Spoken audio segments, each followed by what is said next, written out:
A girl named Kathy wants a little of my time. 6 cylinders underneath the hood, crashing and kicking. Ah, listen to the engine whine. I am gonna make it through this year. If it kills me,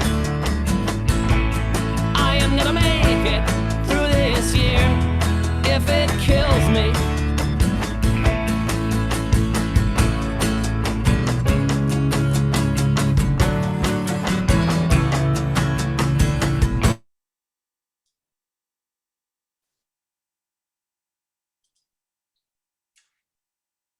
Good evening, everyone, and welcome. Thank you all for joining us for an evening with Tod Goldberg.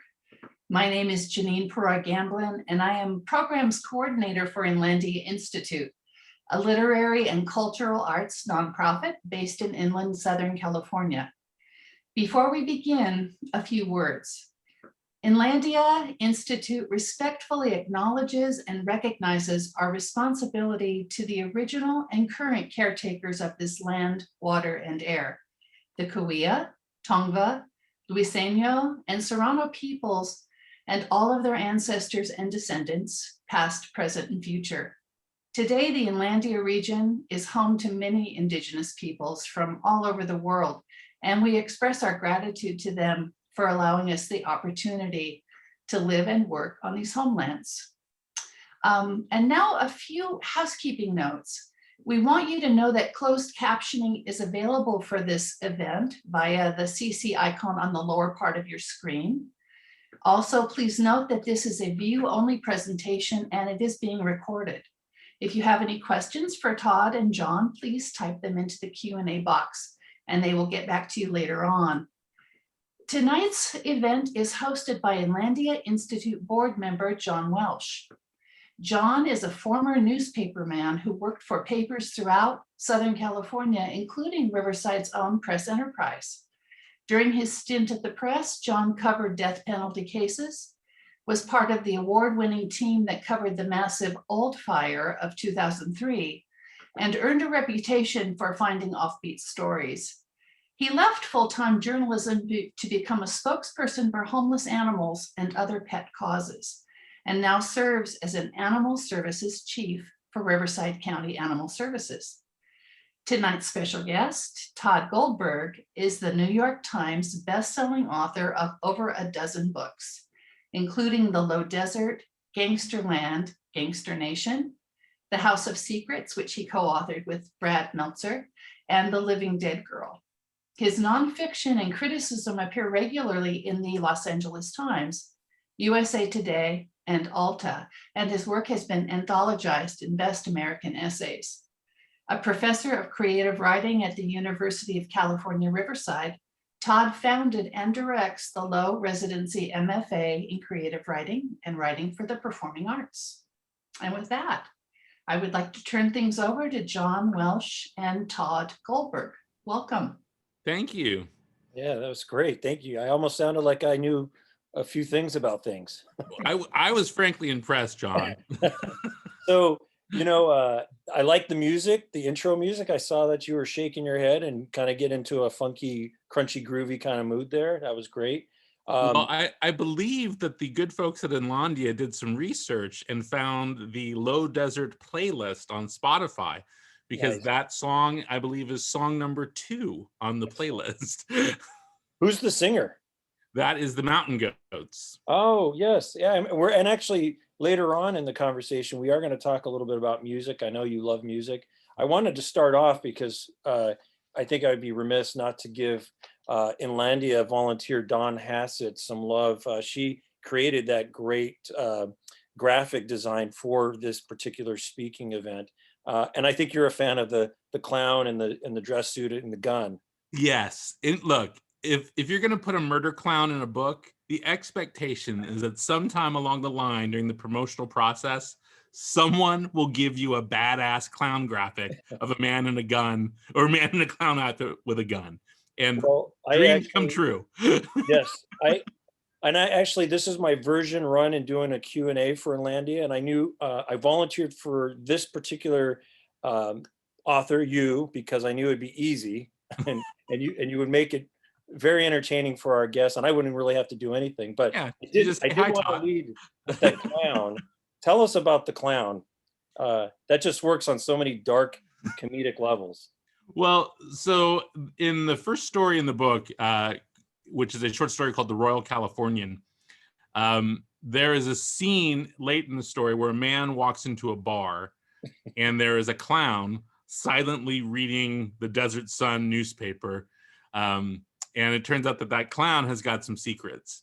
But the reason that the clown is in the book at all, it's both an Easter egg for people who live in the Coachella Valley, and then it's also just creepy as hell. In the Coachella Valley, there's not one, but two clowns that inexplicably just show up in bars and restaurants and are welcomed like they're not creepy. And they walk in. You know how sometimes, John, like you'll be in a restaurant and there'll be someone will come in and try to sell you a rose or something. And you Right. have to have that awkward conversation where you say, "I'm not buying your goddamn rose." In this case, the clown's not selling anything. He just walks in, does creepy clown stuff, and then leaves. And no one knows why. And yet it's an accepted practice. And so I've long wondered what goes on with that clown and decided to investigate on my own. I love it. Another ex-Press Enterprise writer, Lisa Ono Hill, definitely had the fear of clowns. So every birthday, we'd always, of course, send her clown cards. There's something about clowns. It's probably because of it, I'm sure. But I so was scared of clowns even before that. When I was a kid, and I don't know why this is true, but this is true. When I was a kid, and this when I was growing up in Walnut Creek, in the corner of my bedroom, like up in a cage hanging from the ceiling, were three stuffed clowns in a closed cage that hung on a chain on the ceiling. And at night, I'd lay in bed and I'd just stare at those godforsaken clowns. When we get off of this conversation, I'm going to call my sisters and my brother and ask them, like, why was this allowed? Who signed off on the creepy ass clowns that lived in my room? Well, we had a picture of Blue Boy in our room, and my parents are from Scotland, and I always thought it was a haunting photo. Yes. Hey, so you just mentioned the clowns being an Easter egg and this includes me. I just recently learned what an Easter egg was. Tell our listeners what an Easter egg is when you put that in a story or a movie. Oh, it's just a little thing for the viewer or the reader to find and have sort of a, "Oh, that's for me" type Right. thing. Gotcha. And I do that in all of my books. Sometimes it's something personal, like in Gangsterland and Gangster Nation. Essentially, every character that's in that book that has a Jewish last name is a relative of mine, and the school is my uncle's name, and every single bad person in there is someone that I know. I always put my friend Jim Cottrell somewhere in one of my books. So if you read all of my books in a row, if you read 15 of them, Jim Cottrell dies in like 12 different books. And it's not personal. I just want to see if he actually reads the books and contacts me and says, "Oh my God, you killed me again." It's like Steve Buscemi and the Coen brothers. Yes, exactly. Poor Steve Buscemi. He survived, I think, one of the films. Maybe one. So I wanted to talk to you about, obviously, there's a lot of grit for your latest book and a lot of your books. What is it about gangsters and people on the grift that give you great joy? Well, they're wild cards. You never know what they're gonna do, because they're always avoiding getting caught. And when someone is scared that they're going to go to jail or they're going to get caught and something bad is going to happen, you're never quite sure what their next move is going to be, whether it's going to be violent, whether it's going to be self-preservation. You don't know. And so I like that. I like to write about people whose choices have narrowed, basically. But the other thing is, I like to write about people who feel like they've gotten away with it. And it's like, that's sort of the American dream, right? The getting away with it part. And I like to write about those people who feel like, I did it, man. I got away with it. I did this terrible thing and no one's going to find out. And I'm going to make it to California and everything's going to be golden. And so sometimes I let them make it, and most of the time I don't. But I like that notion of the pipe dream, and these people that are smart enough to pull off a grift, but not smart enough to realize that there's always someone coming for them. And so those are characters that I find appealing, not for any deep personal reason other than I feel like a fraud and then I'm going to be revealed at any moment. But I think those are the kinds of characters that have always appealed to readers because we all imagine ourselves being the master criminal, right? Like every time I watch one of those murder shows on TV, I'm like, well, number one, if you're going to bury them in a deep grave, not a shallow grave. Like that's how people get caught, is the shallow grave. Right. You got to go 8 feet. No one's digging 8 feet. And those are the things that go through our minds when we watch these documentaries or murder shows or whatever. And so I like to sort of appeal to that when I'm writing these kinds of stories and books. When we were talking just a little bit offline, I'm not sure if you heard, there was some mentions of crimes and embezzlement, and I put in the chat box that embezzlement is one of my favorite words. It's It's a good word. when I was at the Press Enterprise, I loved covering anything that had to do with embezzlement. People that tried to get away with doing things that they shouldn't have done. Yeah, the corporate stealing of money, we give it that word, that embezzlement thing. That you're just a bank robber. It's just a different kind of bank. Right. So you received a really nice write-up in the Los Angeles Times recently for your latest book, The Low Desert. It generated this description, I quote, "It's an entertainingly snarky collection." Good description. Do you like that? I like that, yes. It works for you? Yes. So let's say, I know I kind of referenced Steve Buscemi a little bit ago, and if you will indulge me, I'm sure our listeners will like to hear some of your takes on films. And I know you have a lot of your settings in the Salton Sea area. Have you ever seen The Salton Sea, that Val Kilmer movie? Yes, now, let me just ask an important question. Your father or your brother did not write nor direct the movie, correct? No. Yeah, it's a terrible movie. It's a little bit a lot of different directions. Yeah, it's not a very good movie. And I have to tell you, so, for those of us who live in the desert, the Salton Sea feels very proprietary to us. And so when people come in and write about it or make art about it, or when the New York Times drops a fashion photographer out there and takes pictures, it really bothers us. And when I say us, I really mean me, but also just a lot of people who live in the Coachella Valley, because we deal with the Salton Sea particularly in the summertime, like when it starts to heat up, you're dealing with it because you're smelling it. Yeah. On a somewhat regular basis. And this notion of the Salton Sea as a place that's a living work of art where, the New York Times should drop a bunch of fashion photographers and scantily clad models and take pictures. It's apocalyptic tourism. Like, this is the most profound ecological disaster in America, but it also is really pretty on Instagram. And so, there's these tug and pull. And so whenever I write about the Salton Sea, and I've written about it a lot over the years and a lot more lately, I think about films like Salton Sea, and the one thing that movie does get right is the sort of desperate people that often go there because they're running from somewhere else. But the other thing that is not often portrayed are the people that choose to live there, or the people that have to live there because it's affordable. Right. And so I'm really interested in the accurate portrayal of this 115-year-long grift that has happened at the Salton Sea. The people that like to live there, the people that run to there, and then the people that feel like they have the answers on how to fix it. I wrote an essay for Alta that you can find online about going there during the last Desert X. And they had this art installation there that were stairs up to nowhere. And it really gave you the truest sense of the Salton Sea, which is, oh God, you can die here. And quickly. So, and I, for our listeners, I just want to point out, we are going to monitor the chat room. So if you do have questions, I'm not going to hog the show here. So just, drop them in the chat room, and we'll visit that throughout our chat with Todd. And I think if you can remind me, isn't there a section of the Salton Sea called Bombay Resort? Yeah, Or Bombay Beach. Yeah. yeah, Bombay Beach, and not looking as, I guess, prime as it once did back in the day in the No. 50s. uh, No.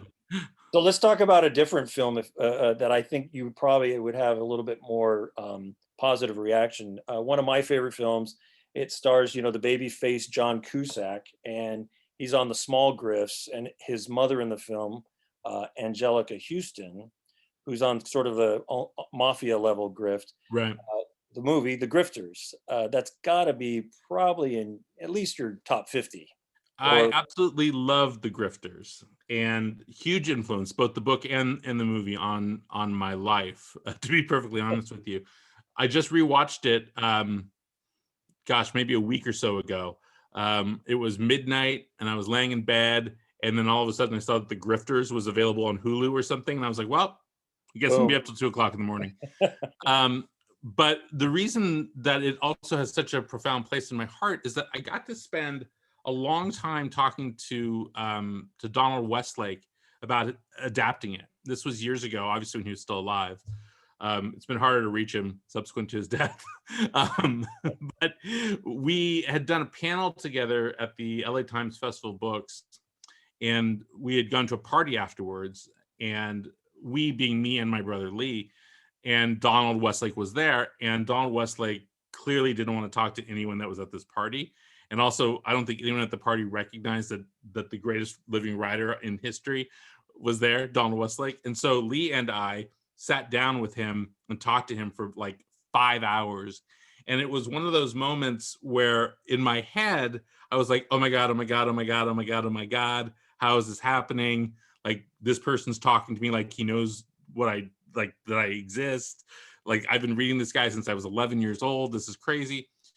But on the outside, I was totally composed and calm and able to have an adult conversation with him. And at one point, my brother just was like, I guess Lee just decided, well, fuck it. Oh, pardon me. Screw it. I'm just going to ask Donald Westlake every question I ever wanted to know. And he was like, my brother and I are huge fans of The Grifters. What was it like adapting that? And like, we got a 90-minute soliloquy from Donald Westlake about the adapting of The Grifters. And it was a master's degree before I had a master's degree. It was fantastic. Wow, what a nice anecdote. I'm glad I asked you about that. I just had a feeling that's got to be right there as one of your favorites. So I love it. And John Cusack, when I write, I'm always thinking of John Cusack at about 30 as the main character in everything that I do. Yeah, I was always a huge fan, and then he made a couple strange ones, but I still think he's a fantastic actor. So kind of switching around, this is how my ADD brain works. I wanted to talk to you about, there's a description on the Amazon, the link to your book, and let me find it here in my notes. It's I think it's very delicious. It's about, I'll just quote it. It says, Raymond Carver meets Elmore Leonard in this extraordinary collection of contemporary crime writing set in the critically acclaimed Gangsterland universe, a series called Gloriously Original. That's a pretty nice review, and especially when it comes by the By God New York Times book review. So I'm like, hold on, I'm not worthy to be in this conversation. Well, you're not, John, and there's going to be a replacement brought in shortly. Well, the first half is written by the publisher, my dear editor Dan Smetanka, who might well be viewing this as we speak, wrote the jacket copy. But yeah, the New York Times, when they reviewed Gangsterland, hi Dan, the New York Times, when they reviewed Gangsterland, called it gloriously original. And the remarkable thing, speaking of Dan, is that we were together when we got the review for that. I was at my MFA residency. I remember it like it was yesterday, except I was a little skinnier. I was teaching a class, and there's a knock on the door, And there was my lovely editor, Dan Smetanka, who happened to be at the MFA residency as a guest lecturer. And he came in and he was basically shaking. And I had like 8 students around me. And he's like, it's here. It's here. The New York Times review is here. It's here. It's here. And reads it aloud in front of my class.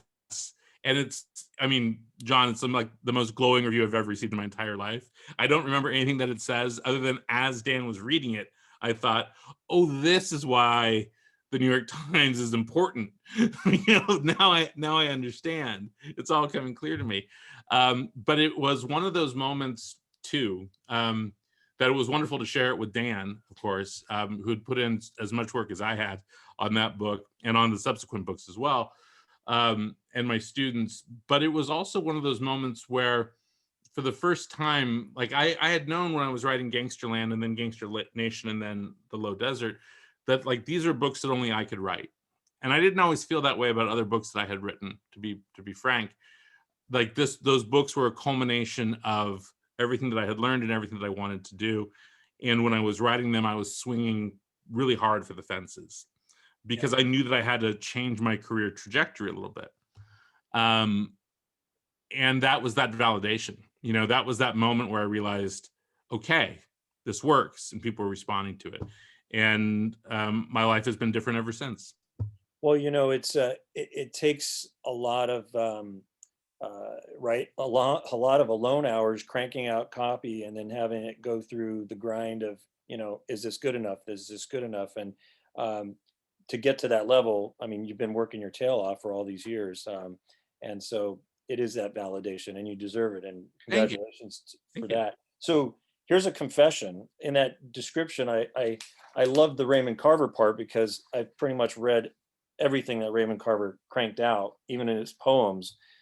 I have never read Elmore Leonard. I'm embarrassed to say that. I know. So please give me my tongue lashings, but talk to me about Carver. Talk to me about Elmore Leonard. I knew you were going to be mad at me. I know. John. And should we end the session?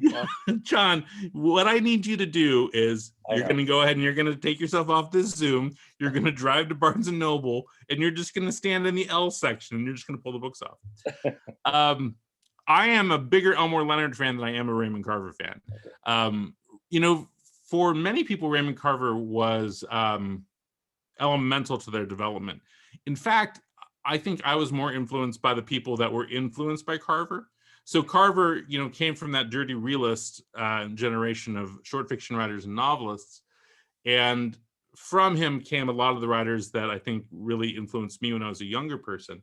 So I'm more of a Richard Ford fan than I am a Raymond Carver fan. And Ford came directly from that Carver line. But that being said, Carver's short stories were my education. Reading Raymond Carver as a young person in college and then after college when I was just reading on my own, Cathedral mattered more to me than Dante ever will, and those kinds of characters, the character that he wrote about, which I suppose is sort of analogous to the characters that I write about in some ways, which are these people that are at the end of a rope, these people that are chimney sweeps, or they're in AA, or they're in the middle of a terrible relationship or whatever. Those are the sorts of beautiful losers that I suspect I write about, and by choice, because those are those people, like I said before, that are wild cards. They can go any direction. And so Carver for sure had an influence on that side of it. But Elmore Leonard, the thing that he did so well is in his crime novels, whether he wrote about a bad guy or a lawman as the main character, the dimensions were the same. He made every character extraordinarily round. And so you never really knew who the person was you should be rooting for and who you should be rooting against. And so I think of a book like Out of Sight. So you've surely seen the movie Out of Sight, John. I have not. George Clooney, J-Lo? I've seen many clips because obviously it plays on I know. Have you never been homesick? for the I last John, for the last year. I can Out of tell you sight. that during COVID-19, I did watch The Wall, and that is horrible. It's horrible. You got to I be think really it made, like, high. COVID-19 worse. Right. So, hey, before I forget, because a little housekeeping, I screwed up by telling people to put their questions in the chat. There's actually a Q&A, and I want to curveball you with a question from one of our listeners in case we Okay. run out of time. It's from Cindy, and her last name, if I'm pronouncing it correctly, is Nessinger. She says, I ordered your book for my son. He loves anything to do with the mob. He actually had a layover in Chicago a couple years ago and had a tour with the son of Frank Calabrese Jr., a mobster's son. My question is a well-known investigative super mob author is Gus Russo. Who's your go-to person for research of all things mobster? That's a good question. Well, let me think about that while I finish the Elmore Leonard answer. Yes, sir. So the reason that I like Elmore Leonard in a book like Out of Sight, where the main character is a bank robber, but he's being chased by a federal marshal, is that you're supposed to be rooting for the federal marshal, but you're rooting for the bank robber because you like him so much. And so that sort of transfer of allegiances is something I love to do. So that's the biggest influence that I would say Elmore Leonard has had on me. Now, as for mob research, the thing I like to do more than anything else is listen, and this is all available online, is listen to recordings of mob wiretaps. Wow. It's all available online. There's a ton of it. And the reason I like to listen to that stuff versus reading these books is I want to hear these guys talk. Like, what they do is pretty much the same across the board. They rob people, they murder people to make money. That's what they do. But it's the logic that they have when they're talking to one another that matters the most to me. Like, that's what I want to hear. I want to pick up those voices. I want to understand their decision making more than I care about the crimes that they've committed. There's only so many crimes that you can, I mean, there's a lot of crimes you can commit. So that in specific, the best mob book I've ever read really is the book about Whitey Bulger that Kevin Cullen wrote called Whitey. Yeah. It's about 500 pages long. Kevin Cullen was, and I think still might be, a reporter at the Boston Globe. It was an absolutely remarkable book about the intersection between organized crime and the FBI. And this is again something that I write about a lot in Gangsterland and Gangster Nation, not so much in the Low Desert, although the characters circle around that. And there's an FBI agent in the Low Desert that is in the gangster books also. But this ecosystem of gangsters and the FBI and how they both need each other to survive is a very dark, sad, weird, and completely predictable part of American crime. Like, in order for there to be a lot of FBI agents, there's got to be a lot of organized crime. And so it's good for the FBI to have people that they're chasing. And so there's this strange sort of give and take that the FBI and these crime families have done for years. And then you go all the way back to the 1940s, you know, when the mafia was essentially assisting the United States government in fighting World War II. And then and by that I mean they were infiltrating you know, the Italians that were working the docks, things of that nature. But then also the crime families in the 1940s were sending all of their guys off to, you know, theaters of battle, and they came back these hardened killers who really liked what they did. And then the Gambinos were like, "Oh, you don't mind killing people? Great. We got some people for you to kill in Boston." So the audience may appreciate that to the left of your shoulder are a collection of near and dear books to your heart. It's Jewish mobsters. Yeah. Well, it's Jews and the mob. Jews and the mob. So there's a great book that I have. Where is it? Hold on. Let me show it to you guys. Oh, it's on the floor somewhere. I have a lot of books about the mob, though. So there was not a question in the Q&A, but from a fan of me, my wife said, "Tell Todd that I met Steve Buscemi." Wonderful. So, yeah, I guess gold star. So I had the pleasure of meeting you many years ago. You were living in Palm Springs at the time. Mhm. I think it was Palm Springs. Yep. We were talking about your book, Living Dead Girl, and now you live in Indio. But since I'm representing, the Inlandia Institute here, I wanted to ask you about, do a little deeper dive on the Inland Empire as a placement for your stories, Mhm. and just touch on some of your favorite haunts, if you will. Oh gosh, there's a lot. So from my first book on, from Fake Liar Cheat on, I think every book I've written has had some scene that takes place in and around Palm Springs or the Inland Empire. I think the only books that don't are maybe the Burn Notice books don't. But I've always written about the desert. There was a review that came out a couple weeks ago that was great, so that was nice. But of course they've all been great. But there was a great review that said something along the lines of, like, you might see some stuff in Todd's work that might seem surreal or strange, but that's just desert shit. And like, if you live in the desert, you recognize that sort of thing. And like, that is the most accurate sort of understanding of what I'm trying to write about. For me, I don't have a lot of haunts necessarily, because I spent the last year right here in this room. But I grew up in Palm Springs. So all those places in and around Palm Springs that are these, these sort of mobbed up old places like Melvin's, at the Ingleside Inn, which was just a place where the mob gathered to have Caesar salads. A place like that I just love. Every single Mexican restaurant that doesn't have a sign, like, those are my places. Like, Mexican restaurants that don't have a sign, it just says Mexican food, that's where I'm going. Or a bar that says bar, that's where I'm going. But then I also like places that have names that shouldn't be what they are. Like, anything that has the word royal in it, like, I'm going there. I'm going to walk into that place. There's no reason something in Rialto should be called the Royal anything. Like, I want to go in there. But for me, my favorite part of this region has nothing to do with a place that can be contained within four walls.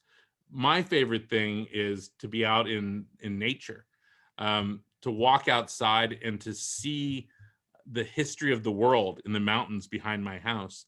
There was one time, so a few years ago, my wife and I were at Shields Date Garden. So for those of you who have ever come to the desert, you go out to Shields Date Garden and you get that date shake, and then you drive home and you get to about West Covina and you realize, oh my God, dates. I'm about to crap my pants. I've made a terrible mistake. Well, locals go to Shields Date Gardens because they have really good nuts and dates that you don't have to eat immediately. You can bring them home. So one day, my wife and I were at Shields doing some shopping, and there were tourists in there, as there always are tourists. And a tourist said to the woman behind the counter, "Where's the San Andreas Fault?" And the woman was behind the counter was like, "What?" And she's like, "I want to see the San Andreas Fault. Can you give me directions to the San Andreas Fault?" And I'm like, oh God. So most of the time, I'm prone to not insert myself into strangers' conversations. But when I know it's going to be a good story, John, I'll do it. And so I said, "Excuse me, I couldn't help but hear you say that you're looking for the San Andreas Fault and directions." She's like, "Yes." I said, "Oh, I can show you." I said, "All right, let's walk over the window." And so I walk over the window and I point at the mountains that run exactly along the San Andreas Fault. And I pointed at them. I said, "See those mountains? That's the San Andreas Fault." She's like, "What do you mean?" I was like, "That's the San Andreas Fault. It's subduction. The mountains are pushed up. It's a fault line. It runs in a line all the way through California." And she was like, "So it's not like a place you can go and park?" I was like, "No, no." Oh my. It's exactly underneath my house also. So directly underneath my house is the San Andreas Fault. And so every time there's an earthquake anywhere between the Salton Sea and Palm Springs, I'm aware of it. I think she was looking for a place where she can buy some magnets. And Yeah, like, oh, I stood in the fault.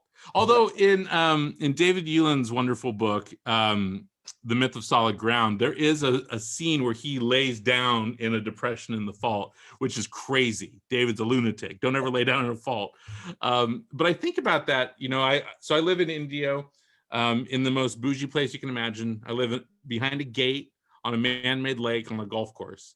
But on the other side of my fence is the mountain pass, and I can stare at it and see history right there, and I love that. I like going out to the Salton Sea and seeing the water line, where Lake Kauai was for 2,000 years. That's the stuff that I like more than I like a particular restaurant or a bar or something. well, I know you hate me because I haven't read Elmer Leonard. I'm frankly shocked that you haven't seen Out of Sight is the more concerning thing. It's like, do you not have HBO? I think that was during my Press Enterprise years where I didn't have any money for cable or movie tickets or popcorn. It came out in like 1995. So I wanted to impress you though, despite not reading Elmer Leonard. I've actually been on the Salton Sea on like a pontoon contraption boat. And you probably know about this, but there was a company that was going to take all the fish kills and they were going to drive over it, and it went into like a conveyor belt, and then they were going to convert the dead fish into energy. I don't know if that ever happened, but I just wanted to impress you that I was on that boat. I did not hear that one. That was a thing.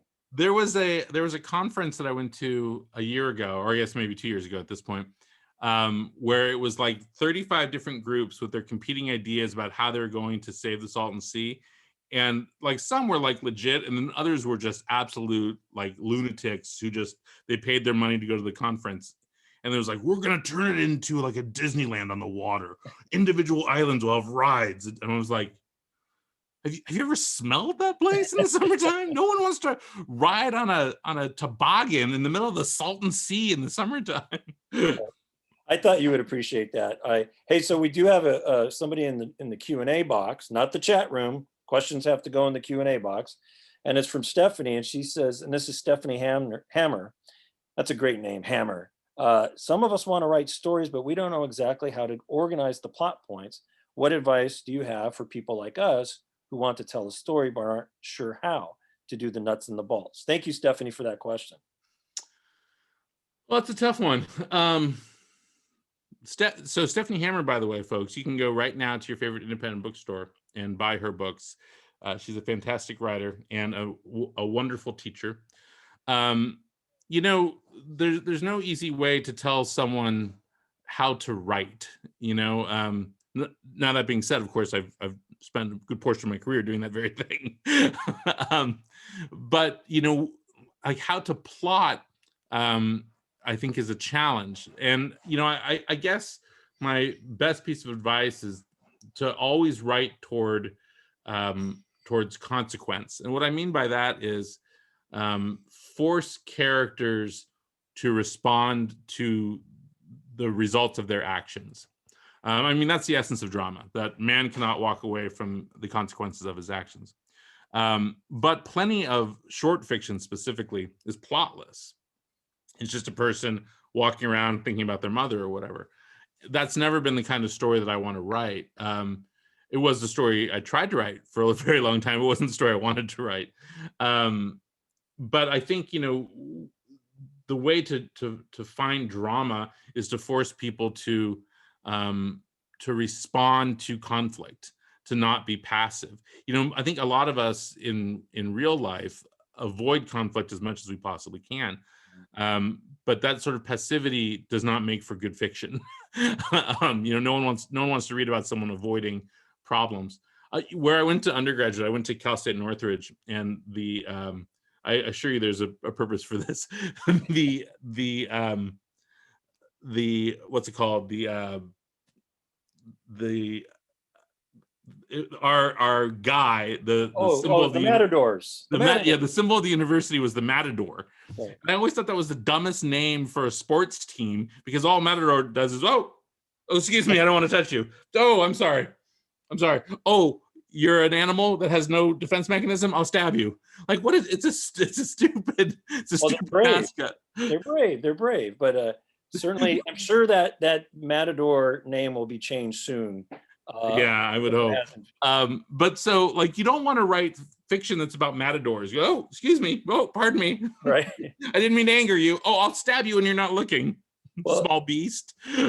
So this is actually a great piggyback to Miss Hamner's question about the fact that you have such a comedic voice in your books. You're comfortable in your own skin, and that takes a while to kind of get. I wanted to ask you about sort of, you have a unique voice, and now that is your strength. Maybe that's a good way to piggyback on folks that are interested in writing. Yeah, I think and thank you, I appreciate that. It's something I've worked hard on. I think the utility of my voice is that I can write satire or drama using the same voice, although I shifted around depending upon the story. But I think particularly if you're writing a short story collection, you have to be able to shift tone while still giving the reader what they want. Like, I want fans of mine to be able to read my books and know that I've written them, right?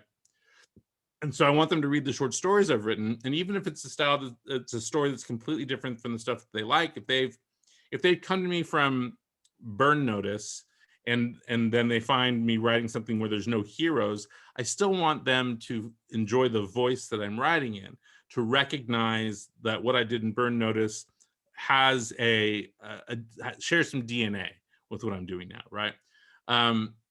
But so in the Low Desert, for instance, there's one story that is straight up satire, which is a story called Goon Number 4. And Goon Number 4, for those of you who haven't read the book, is about that guy, that Goon Number 4, in the background of every television show or movie. And when the credits run, at the very bottom it says Goon Number 1, Goon Number 2, Goon Number 3, Goon Number 4. He's the guy that holds the suitcase. And I've always been fascinated by that guy. Like, how does that guy get into that job? And like, what does that guy like tell his family at Thanksgiving? Oh, where have you been? Oh, I was in Colombia. I had to burn a mound of corpses for a crime boss. Like, I love, like, what is that dude's life like? And so when I wrote that short story, I actually ended up writing that story. I knew I was writing for the book, but I wrote it first for an anthology that the great crime writer Lawrence Block asked me to contribute a story to. And Lawrence Block is a huge influence on me. And so him asking me for a story was a thrill in and of itself. But for that anthology, sort of this broad satirical voice really worked for it. But when I put that story into the Low Desert against some of these stories that are super serious, like the Low Desert or Palm Springs or Ragtown, that don't have really any jokes in them, well, all of a sudden it doesn't quite work. It's not part of that same universe. And so my wonderful editor, who all of you are becoming familiar with in the comments, he and I really worked hard on that story to figure out, like, how do I tone down the satire without fundamentally altering the story so that it becomes more believable. It can't be a believable story. It's got to be a satirical story for it to work, just on the notion of it. But like, that was one of the hardest things to do, is use this voice that I've developed for comedy and drama and shave this story down that I wrote as satire into something that is both satirical and a party to these other stories that are inside the book. That was hard. I still don't quite know how we did it. Well, I brought up the book Living Dead Girl, and I wanted to ask you about your babies, so to speak. When you look at your books on the shelf, it's a sense of pride. These are your babies, but you probably have had such a growth in your writing. You touched on a little bit of that, but do you look at your books from years past as your babies, and you feel the growth that you've developed into now? Yeah, for sure. And the thing with Living Dead Girl, so Living Dead Girl came out in 2002, and people loved that book, and it lost lots of nice awards and everything. and I hadn't read it in years, because it's a really sad and depressing book. The title alone is sad and depressing, and there it is, right there. And then when I became more popular, 15 years later, the press, Soho, put out a new edition of it with a brand new cover and all this stuff. And the original version of the book, there had been some things that had been published in the book where I was going to go back and add things. And so there's a sentence that said, like, there was, he thought of X, and the story goes on. Well, the X was me saying, oh, I'm going to put something there. And it just I'd never put anything there. And it sort of worked as like this guy disassociating and not using the right words, but I'd meant to write a word there. And so for like 15 years, I had been like, oh God, there's that letter X that's in there. And so I got to go back through that book and tinker with sentences and stuff, which was kind of fun. And it was the first time I'd read that book in 20 years, basically, because it came out in 2002, which means I'd finished writing it in 2000. And, I'm a completely different writer. And that book's, it's 195 pages long, and now I can't figure out how to write a book that's less than 400 pages long.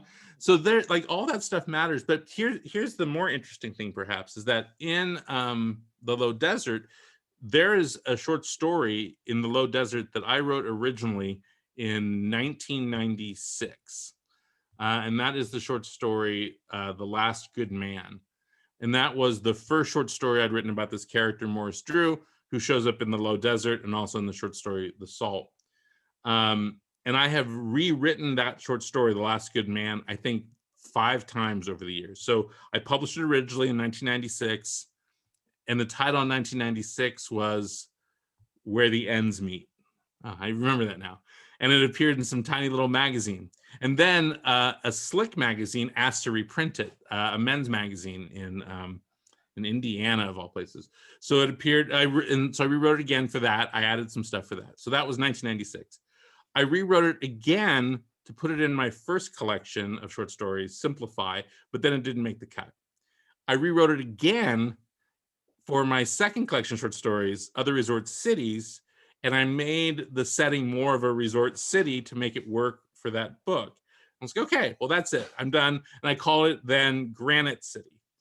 Then Soho, the folks that published Living Dead Girl, contacted me and said, hey, we're putting together an anthology of Christmas stories. Do you have any stories that take place at Christmas? And I said, no, but I have an old story of mine that actually I think would be better if it took place at Christmas. And so I rewrote that story again, and now it was called Blue Memories Start Calling, and it appeared in a book called The Usual Santas. Nice. And then when we did The Low Desert, and I wrote The Low Desert and the Salt for that book, I said to my editor, hey man, I got this other story, and I think, like, I've published it like 11 times under different titles, but I think if I rewrite it, it will work in here. But the problem is, like, it wasn't just rewriting myself from when I changed it to Christmas. I had to go back and try to figure out what I was thinking in 1996 originally. And that was a bad Marty McFly time machine experience. I really appreciate you sharing that, though, because we do have a lot of folks that are on the Zoom that are writers and want to know processes. And then also the fact that you rewrote something that many times. I mean, it's a living product of your life, and you get to choose if you're going to rewrite it. Hey, before I ramble on, I want to jump to some Q&As in the Q&A box. Sure. Adam James asks, hey, what's your take on writing in the present tense? And then we've got a couple more after that, and we're running a little bit. I think we're supposed to end at 8, right? Or do we get billed? We're going all night. All right. I like writing in present tense. I'm a believer in the present tense. I think it really adds immediacy to a story. I found writing in present tense in third person more interesting lately than writing in present tense in first person, because I think it adds a sheen of unreliability to third person that you don't often have. Some people find it really annoying. you know, I think people find present tense and second person annoying. And so when I'm writing in either one of those, not that I write in second person all that often, um, I'm always trying to subvert whatever it is that makes people feel like they want to kill themselves when they're reading it. But I think present tense, particularly in crime stories, works really well because there's now you don't know if the narrator or the main character is going to die. Gotcha. So our leader of Inlandia, our executive director, Katie, told me by way of text, 8:30, John. So bonus time, which is good because I got a couple more Excellent. questions. And I guess that's when we have to start paying you overtime. So John, this is a question actually from another former Press Enterprise reporter, Claire Vitucci. Her name now is Claire Bauer, and Claire asks, how do you get started in creative writing? I've spent my career as a reporter and speechwriter, but I haven't really tried writing for fun, but don't really know how to get started. Short stories, writing prompt books, take a class. Thanks very much. Fascinating conversation, by the way. So Yeah, the hard thing for a journalist is to unlearn everything that you learned as a journalist. Um, I for years and years and years as a professor, I've worked with a lot of students who've come through either the MFA program or when I was just teaching at UCLA, who came through extension, who were journalists who wanted to write fiction, but we're still stuck in I only have X number of inches to write in. I can't have any biases. I can't have any adjectives, all of these things that are drilled into you over and over and over again. And so what I would say is, first is, you don't necessarily need to know what you want to write about, but you have to give yourself the freedom to write for as long as you want with as many adjectives as you choose, and with as much bias as you want. And you can trick yourself into writing something. One of the great short stories of all time is by Amy Hempel, and it's the short story In the Cemetery Where Al Jolson is Buried. And that short story, it's probably 2,000 words long, maybe 3,000 words. It's a very short story. And you can find it probably online. It's also in every single creative writing anthology ever published. But it came out of a writing exercise that Amy had to do when she was in graduate school, I believe, where she was asked to write about her biggest regret. And she could say what that regret was or not, but the emotion had to be about that regret. And the story itself very clearly elucidates what that regret is without ever actually saying it. It's a wonderful short story, but it's also a primer on minimalism as a story writer. And as a journalist, you might find that more approachable because it's not a bunch of florid writing. It's very concise, and Amy has always been a very concise writer. I think taking classes I'm a believer in that, and not just because I am a professor, but because I feel like part of the process of becoming a creative writer is losing some fear. And you lose that fear, I think, easier when you're in a room with other people who are doing it too.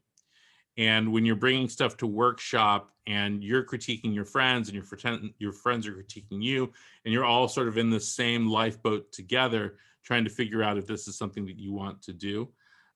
Having people that share your fears, that are on the same drugs as you, both literally and metaphorically. And this is actually something I tell my grad students a lot, or particularly when I've just accepted them, someone will say, well, what's it like to be in an MFA program? And I'm like, everyone's on the same drugs. And it's true in a literal sense most of the time, but really in a metaphorical sense. The short story is In the Cemetery Where Al Jolson is Buried by Amy Hempel. But taking a short story class, an online class, so something maybe through UCLA Extension or the New School or Grub Street, there's a ton of them that are online now, but you want to take a class with someone who's really good too. UCLA Extension usually has that. And then, free yourself to make mistakes. I'm glad you mentioned the UCLA Extension. We've been all in this Zoom world, but I had the pleasure. I mean, it was a costly class, and it took me a long time to get from West Covina, where I was working at the San Gabriel Valley Tribune, to drive all the way to Westwood. But I had the honor to take a class in the extension with Amy Bender, who you probably know. I've known Amy Bender since I was 11 years old. That's crazy. I know the literary world, you guys, there's a lot of worlds colliding. Yes. And that was right around the time The Girl in the Flammable Skirt came out. So, Mhm. and just such a humble person. And I do believe that journalists can get a lot out of creative writing courses, and it helps their journalism career. And I think a lot of journalists, Sure. I think that because you already know how to type fast, just keep typing and something creative might come out, and you just got to keep, get on the bike. Also, watch an Elmore Leonard book, or read an Elmore Leonard book or movie. I know I'm going to drive to your house with a box of Elmer Leonard, and I'm going to have you pretend to be Elmer Leonard and sign it. So, Well, interestingly enough, John, I have in the other room, I have an entire shelf of signed Elmore Leonard books. But unfortunately, when he signed them for me, even though I was wearing a name tag and we were sitting next to each other at a book signing, he signed them all to Tom. nice. So, one of the things that you might touch on for me is a great piece of advice. I think it came from an old Miami Herald writer who was at Fresno State. He was one of our journalism professors. But the advice was, don't say, like, I wrote a story about stringing tennis rackets and how, it's a skill, it's a craft. And he said, don't say it takes 10 minutes to string the racket. Find a different way to say 10 minutes. And I noticed, as one of the guys was stringing the rackets, another guy was eating a hot dog, and it took about the length of eating the hot dog to string the racket. Right. Not exactly, but the other time where I was able to squeeze that advice from that professor was a guy was cow hoofing, which is the art of, shaving the hoof of a cow. This was over in Chino when we used to actually have a lot of cows. And it took about the length of 2 country western songs on this guy's truck to properly shave the cow's hoofs. Yeah. So Waylon Jennings songs to yes, right. But you might, cow. in the spirit of that, kind of piggybacking on that, perhaps you can talk about pace and how pace is so important to short stories and bigger pieces. Yeah, I think about pace a lot, particularly in short stories, less so in novels, much to my editor's consternation, I assure you.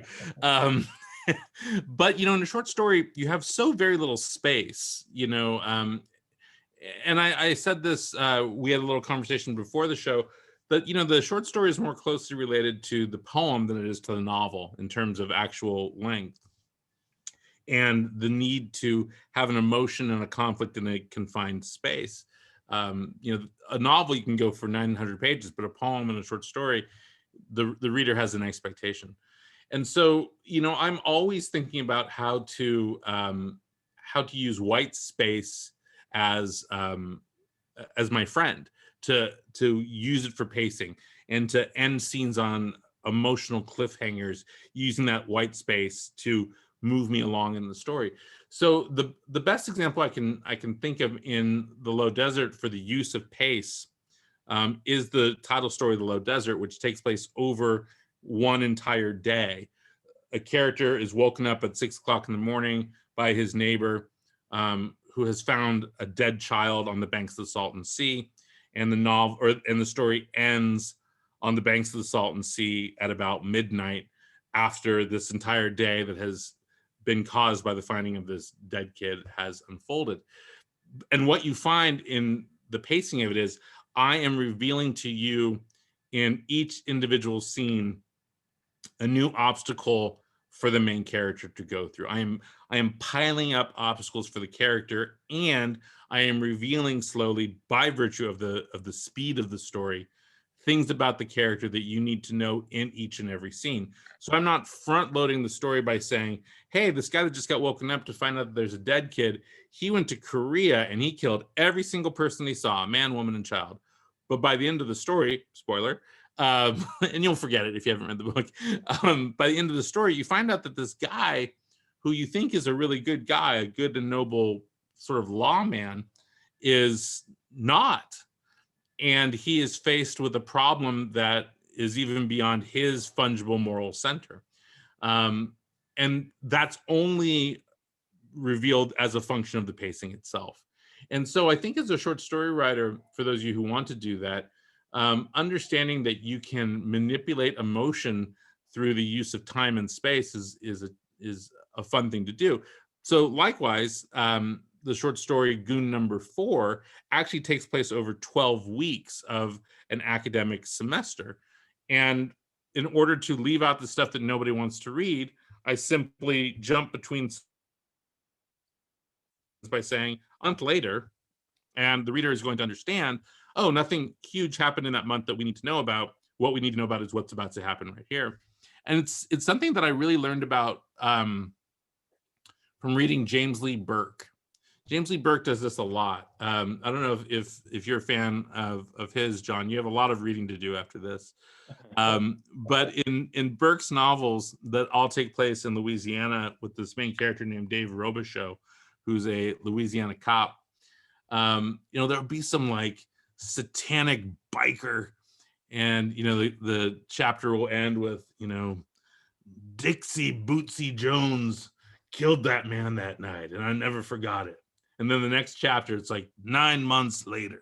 You're like, well, 9 months later? Really? We're 9 months later? But he's able to pull it off because of the voice and because of the understanding that this guy's got other stuff going on in his life other than what's going on with this main character. And readers will accept that. Readers will accept anything, basically, if you tell them that it's true. And I always like to use the example of the opening of Interview with a Vampire by Anne Rice, which starts with Anne Rice writing, "I see," said the vampire. So within one sentence, oh, okay, there's vampires in this world, and it's believable. If you found out 200 pages in that the main character is a vampire, it would not be as believable as just having someone say, "I see," said the vampire. And so I try to use that same method over and over again. I remember when you were talking about obstacles for your characters, it reminded me of something Kurt Vonnegut said about, advice to young writers. Make your character want something so bad, even if it's just a drink of water. Mm-hmm. And it's true that we want there to be difficulty in this person's life, and then we want them to apparently at one point get a drink of water. But it's right. I mean, what you're really talking about is you're talking about motive. Yeah. That it's that intersection between want and need that creates conflict and drama. And so if you want a glass of water, you're dying of thirst, and the only person that has it has a gun and it's pointed at you, well, you're gonna have to figure out how to get that glass of water from that guy. And I think returning back to Elmer Leonard, I think he was the one that said his advice was take out all the parts that the reader skips through. Correct. And you're really going to love it when you read some of it. Yes. So I was going to jump into a question from our audience, and I want to say thank you to John. I think it's John McClain, not John McCain. I think John McCain is somewhere else right now. John McClain, he says, "Hey, Todd, I am thrilled to have discovered your work. I found other resort cities in the low desert to be astounding and devoured them both in a couple days. You mentioned that a while back you wrote characters thinking about their mother's stories and have since pivoted toward writing fiction that you want to be writing. My question relates to the arc of your career as an author. Did you ever feel panicked or frightened as your style and content evolved? Like maybe the shift wouldn't be received well, or that in swinging for the fences you might strike out? Thanks so much. Can't tell you how much I've enjoyed these stories." Yes. So I made a choice in 2007. And that choice was, I'm going to become a crime writer. And it was not an easy choice to make, to be perfectly honest with you, which is weird because I love crime fiction. I've always liked to read crime novels. It's my favorite genre. But I had I had, like, after college, I had this sense that I should be writing dark, sad literary fiction. And I don't know where that sense came from, other than that was sort of the notion of like a 29-year-old man or 29-year-old boy, let's be frank, that, when you're writing fiction, it should be dark, sad literary fiction. and I would write it, and I'd always want to give someone a gun. And so, like, I don't know why I was doing those things, but I had a realization in about 2006, actually. So I'd put out 3 books at that point, and they'd sold well, and I'd done well. But I'd also written a book that we couldn't sell, and I sort of had a come to Jesus moment where I was like, what am I doing? Like, why am I writing books that I don't want to read and that no one wants to read, and not enjoying the process of writing them? And so I was like, well, look, I'm gonna be real with myself and know that I am not Tim O'Brien. I am not Richard Ford. I'm not Margaret Atwood. I'm not Susan Straight, who's here in the audience today. Like, these are not the kinds of stories that I can write. Why don't I write the things that I know I can write well and that I will enjoy doing? And I suspect if I figure out how to do that, that I might be really successful at it. And so I had that conversation with my agent, and my agent was like, thank God, finally. Like, yeah, write stuff that you enjoy and write books that people want to buy. That's a great idea. But right at the same time that I was having this sort of come to Jesus moment, which is always difficult for a Jew, I got contacted by Matt Nix, who was the showrunner of Burn Notice. And Matt and I share a very good friend. And of course, Matt and I are good friends now. But at the time, I only knew him vaguely. I'd met him. I actually had met Matt when we were both in high school, because his dad lived here in Palm Springs. And he was the principal, or his parents lived here with Matt, and he was the principal of a local high school. And so Matt and I had some mutual friends when we were kids. But then Matt went to college with my oldest and dearest friend. All of which to say, Matt contacted me and said, hey, I don't know if you've seen my show, Burn Notice, but Penguin Books contacted me and they want to turn it into a series of novels. I said, the only person I want to write it is you. Are you interested? And I was like, well, oddly enough, I've just had this decision that I'm going to start writing crime fiction. I should start writing crime fiction. And so writing 5 books in 3 years based on the TV show Burn Notice was my proving ground to see whether or not I could write crime fiction. It's a strange proving ground because I sold 100,000 copies of each of those books. And so it was me learning how to write crime fiction while writing crime fiction on a really big canvas. But that taught me I can do this. And they offered me, Penguin offered me the chance to keep writing Burn Notice for the rest of my life if I wanted to. And I said no. I said no in 2011. I said, no, I don't want to do it anymore, because I had this idea for Gangsterland in my head. And so when I wrote Gangsterland, I knew my talent and my ambition had met. And that if I could do what I thought I could do with Gangsterland, the trajectory of my career that I'd set forth with writing these Burn Notice books. I got myself this crime audience. If I wrote Gangsterland and I did it well, I'd be set. And I was scared to death, because writing about a fake Jew hitman is not you don't see that book at Target every day. But I felt like I could do it, and I was the right person to do it. And I would walk out of this room right here and into my living room where my lovely wife would be watching HGTV or whatever. And I'd be like, I'm swinging for the fences. I'm writing Born to Run. If it fails, it's going to fail at an epic level, but I feel like I've got it.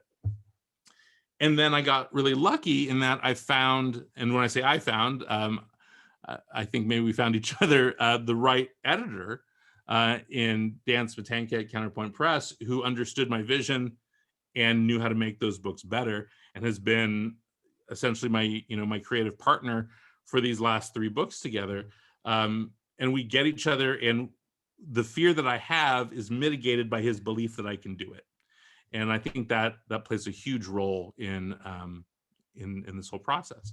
So yes, I had the fear, and I always have the fear, but that's what makes filling up that open space on the computer screen so edifying.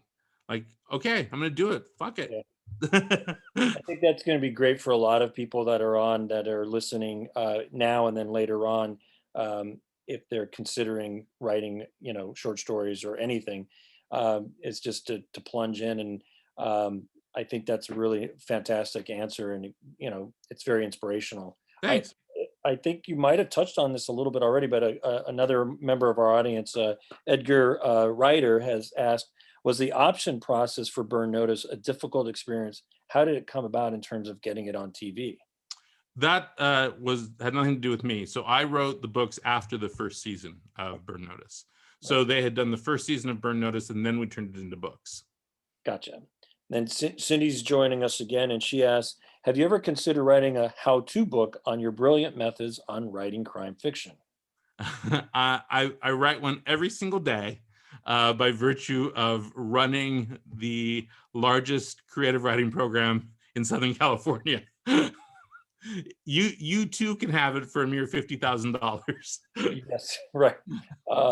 So I wanted to steal a little bit from the Other People podcast that was posted on LitHub, one of my favorite websites to plunge into. And for audience members, the LitHub and Electric Literature are very fantastic areas for all things literature. And so the podcast was posted on LitHub, and there was something that I picked up on that I liked. It says, you've got some real life experiences when it comes to growing up around the Coachella Valley's more gritty side of life, specifically people that were, in the thick of mob life. If you didn't know the monsters themselves, you might have known their kids.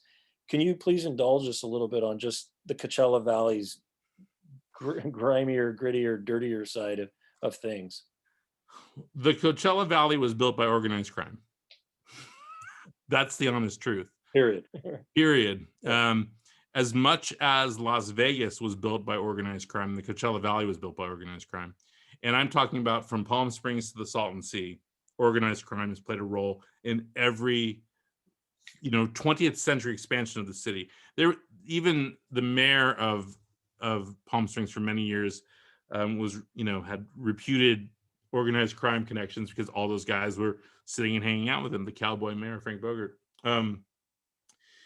So Palm Springs and the Coachella Valley is an open city, and what that means is anyone from a New York or Chicago crime family can operate in Palm Springs as long as they don't kill anyone from another crime family while they're here or take their shit, basically. So you're allowed to do your grifts. You can do whatever you want to do. Just don't cross anybody. And because it's an open city, they're not going to break any legs here or kill anybody here. The best example of this rule really coming into play, there was a land developer and a Chicago gangster named Ray Ryan, who was known as Mr. Palm Springs. And he developed nightclubs and golf resorts all throughout the Coachella Valley. And he built a lot of the marinas and things like that at the Salton Sea when they were trying to develop into the Inland Riviera. But he was a Chicago gangster, and he screwed over everybody. But he never left Palm Springs until he went to Evanston for his mother's funeral, and they blew him up in his car after his mother's funeral. So don't leave Palm Springs when you're operating in an open city. But they're like elephants. They have good memories. Yeah, they have really good memories, and everyone's always related to everybody. But when I was growing up here, I went to school with people whose last names were Bonanno and Gambino, because they would winter out here, and they'd have relatives, and they'd move them out here, and the Chicago, New York families started to operate LA and Vegas, and Palm Springs is a good place in between those. And so, there are these kids that I grew up with that were, kids of gangsters, and they all had uncles that owned Italian restaurants. But the weird thing is that they owned Italian restaurants, and they'd be called like Nicky's, but the guy's name wasn't really Nicky, it was really Bobby. And but why do you call it Nicky? Well, I can't be having my name on stuff. And so there are all these weird little things. And then, my mom liked to date guys who owned suit stores. That's not a real job. That's not something people do for a living. Suit stores in the middle of the desert, that's not a thing. People don't wear suits. she for a long time she dated this guy who had been in Frank Sinatra's crew and had been a singer, and he had relocated to the desert and changed his name because Frank didn't want him singing out here, and he put him up in a record store. But he also did some favors for Frank Sinatra around town, and it's just like everyone knows this, like it's just an open secret. So there's all these, all these weird sort of vaguely criminal people that my mom was friends with, and all these vaguely criminal people that I went to school with. And then, I've told this story a million times, but like when I was in high school, I worked at a mob-owned hotel, the Riviera, and I worked as a pool boy for a guy who only called himself the Tan Man. And the Tan Man ran a grift at the Riviera where we sold suntan lotion, but it wasn't really suntan lotion. We'd fill up bottles of Panama Jack with baby oil and sell them for $20. Or we'd fill it with, just like Lubriderm or whatever and sell it for $20. And then at the end of the day, he'd pay us cash and we'd go and we'd steal the bottles out of the trash again. And then one day he just disappeared. And I went to go look for my paycheck at the end of my time there. And I was like, anyone here know where Tan Man is? And the whole hotel was like, Tan Man? What are you talking about, Tan Man? I was like, I've been working here for a year with Tan Man, the guy outside. And they're like, we don't know anyone named Tan Man. You know this man's name? It's like, no, I don't know this man's name. I only know him as Tan Man. So there's stuff like that. But now living in the desert, the criminal element in the desert now, of course, has changed. There is still organized crime of the Italian crime family sort, but the largest organized crime is actually Mexican mafia. And so I live in Indio, and 1 mile from my house, there's a neighborhood that is the center of a clique of the Mexican mafia, because they're right in, this is a perfect place to go and get drugs from Mexico, stop, process them here, and then go out to all of Southern California into Nevada. And every couple years, the FBI does a sting where they drop in 1,000 agents and ATF agents, and they raid this neighborhood. They pull everybody out. And then 3 years later, everyone gets out of jail and they come and they raid it and they take everybody out. It happens over and over and over again. And I live in a country club a mile away. Do the helicopters get loud? Yeah, there was one time, in fact, when they did a big operation. This was maybe 5 or 6 years ago, and they used the Indian Wells tennis garden as the staging area. And they had literally like 1,500 ATF, FBI, DEA agents using the Indian Wells tennis garden as their staging area. And they took off helicopters from there and flew them the 2 miles to this neighborhood. And I wasn't home. And my wife, Wendy, calls me and she's like, there's like 30 helicopters in the air and sirens everywhere. I don't know what's going on, but it's happening, I think, just to the west of us. And I was like, oh, probably a raid on the neighborhood run by the Mexican mafia that I tell you to never drive by. And sure enough, it was like this huge raid. Yeah, that's Southern California. We know everywhere you go, you got to just kind of keep your wits about you and just sort of fly low sometimes. But the thing is, those guys want nothing to do with me, No, exactly. And another Coachella, this is going to test my Truman Capote memory. I'm pretty sure we talked a lot about music many, many years ago when we first crossed paths. And if I'm not mistaken, you were in the desert, and a band that now is somewhat of a household name, at least for those that like alternative rock, used to go to see Queens of the Stone Age out in the desert for free, I think. Oh, yeah.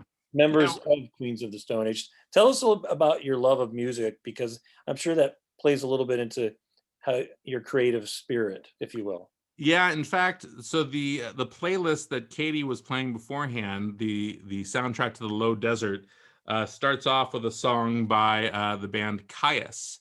And Caius was the forebear of Queens of the Stone Age. So all the guys in Caius and Queens of the Stone Age were the little brothers of people that I went to school with. And, we'd all go out into the middle of the desert and up into DHS, Edom Hill and DHS. And there'd be these generator parties where you'd take every illegal substance on earth and bands would play extraordinarily loud music that would bounce off of the desert walls, and that would make the experience of whatever substance you were on heightened. Not saying that I took anything or did anything illegal. We believe. So that was absolutely the scene when I was growing up here. So I grew up. I moved to the Coachella Valley in the early 1980s, or the mid 1980s, 1984, and I lived here until 1989. And that was that whole burgeoning low desert sound, basically. And it's a great documentary, Low Desert Sound, if you're interested in that sort of thing. But yeah, I have a love of music. It's one of the things that's made the pandemic so difficult. Is I love to go like up to Pappy and Harriet's and see shows. I'm constantly playing music here in my house. My poor wife has to suffer through whatever addiction that I have. But part of it is when I'm writing, I like to listen to music because it works as a device for me. So if I'm listening to a song and it opens up some emotion in my head and I'm writing about that emotion on the page, I can listen to that song every single day that I'm writing that scene, and it puts me back into it. And so that also makes for a larger sort of emotional relationship that I have with a specific piece of work sometimes, because it feels like it's part of this thing that I have created, if that makes sense. But it's also something that I'm incapable of doing. Like I'm not musical in the least. I can't sing at all. But like the one thing that I can tell you is or not the one thing, but a thing I can tell you is I read Bruce Springsteen's memoir. I'm a huge Bruce Springsteen fan, and he shows up in a lot of my books. And I read Bruce Springsteen's memoir, and it was good, but I got done reading, and I was like, just to be clear, I'm a better writer than Bruce Springsteen is. Yeah. And that felt great, John. Yeah. I was like, Bruce Springsteen can sing and he can make great music, but just to be clear, I'm actually a better prose writer than him. Yeah. Should have probably had a ghostwriter if he didn't, or maybe he did. No, he wrote it, and it's good, but he leans into some cliches. A highway of broken down heroes and whatnot. Hey, so before I forget, I wanted to let you know, because I wanted to ask you what's your most recent book that you finished, but I want to let you know I just finished, because I do occasionally read books, Todd. I finished a book by Jack Handey, whom a lot of people don't think is a real person. Jack Handey, who wrote all the deep thoughts for Saturday Night Live, wrote a book called The Stench of Honolulu, which is just a crazy, weird, strange book, and it's a fast read, but it kind of sort of reminded me of just your kind of spirit of your sense of humor. What is the most recent book you've finished and that you can recommend to us?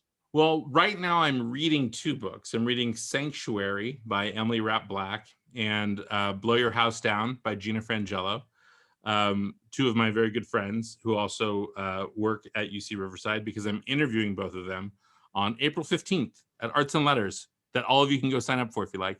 And both of those books are fantastic. Both of them are memoirs. Books I've just finished that I really liked. I just finished reading An Incomplete List of Names by Michael Torres, which I absolutely loved. What else have I read recently? Oh, I recently finished The Committed by Viet Thanh Nguyen. Oh, yeah. The sequel to The Sympathizer. Great book.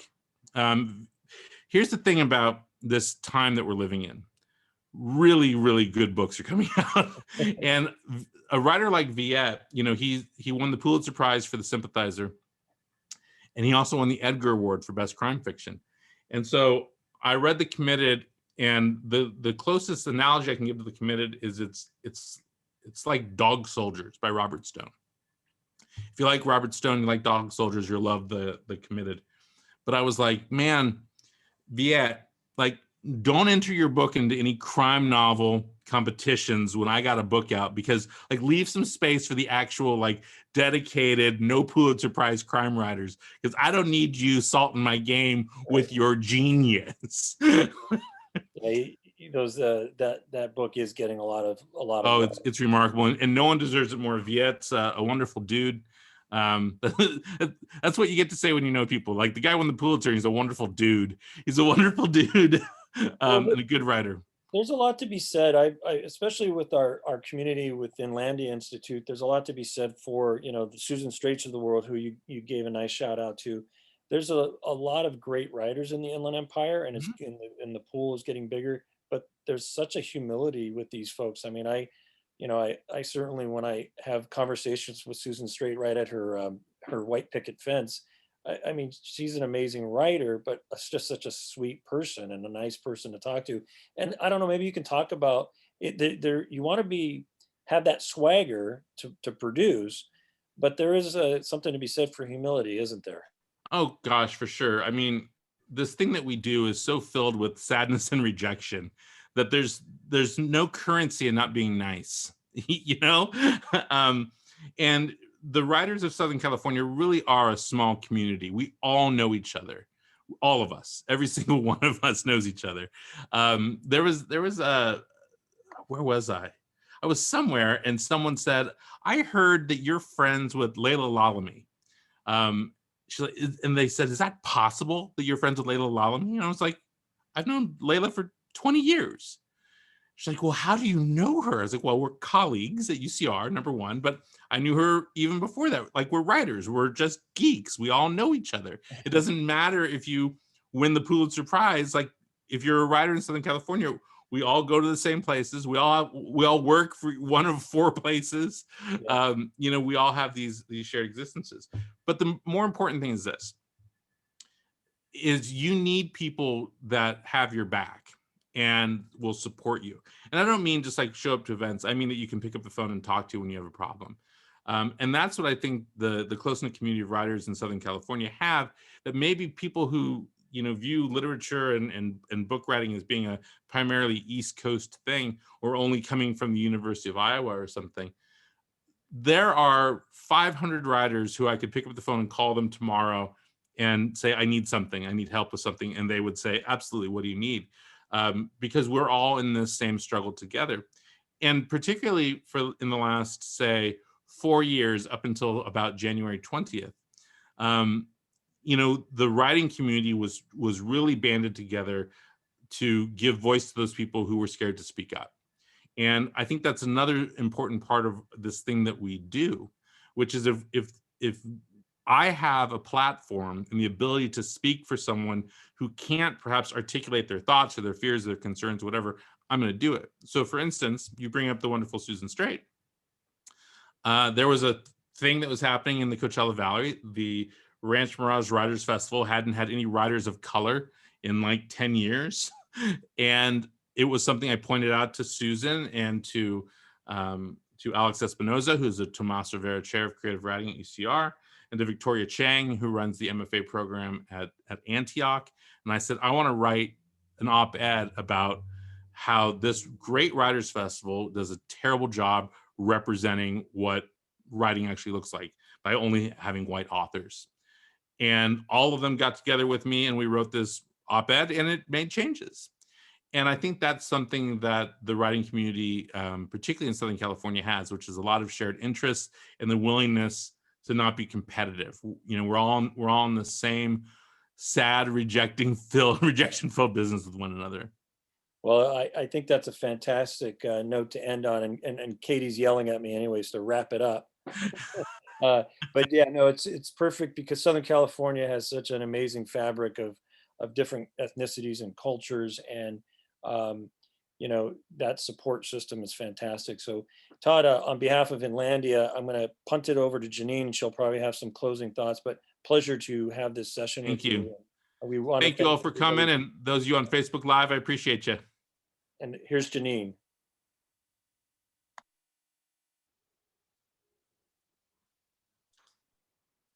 Well, can you hear me? There we are. Thank you so much, Todd and John. That was just fantastic. And I want to thank everyone who was here tonight on behalf of Inlandia Institute. We are so glad you could join us. If you haven't already, please like and follow us on social media to learn about upcoming events. We have one coming up on April 22nd. We will be hosting dog memoir author Teresa Rhine, who is in our audience tonight. And we are looking forward to that one too. So a couple weeks from now, We hope to see you again. And again, thank you, Todd and John. Bye-bye.